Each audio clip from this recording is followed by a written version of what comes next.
göstereyim. Evet, dur ben gösteriyorum. Gördüğünüz gibi şurada var. Biraz daha yaklaşayım. Biraz daha büyük çünkü. Ben de çekeyim şöyle seni Ömerciğim. Şöyle. Gördüğünüz gibi ben de buradayım arkadaşlar. Bu arada benim de kanalım var. Benim de kanalıma abone olursanız çok sevinirim. Ben de sevinirim arkadaşlar. Böyle kazıyor kepçemiz. Ve şurada yanında kardeşim eskavatör var. Böyle dondurdu. Kardeşim Emre Furkan var. O da eskavatörü Bu şekilde kullanıyor.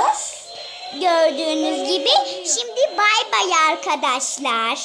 Bay bay demeyelim Ömerciğim. Daha nasıl ileri geri gidiyor. Tamam onu da neyse. gösterelim. Şimdi Emre Furkan ileri geri gidir.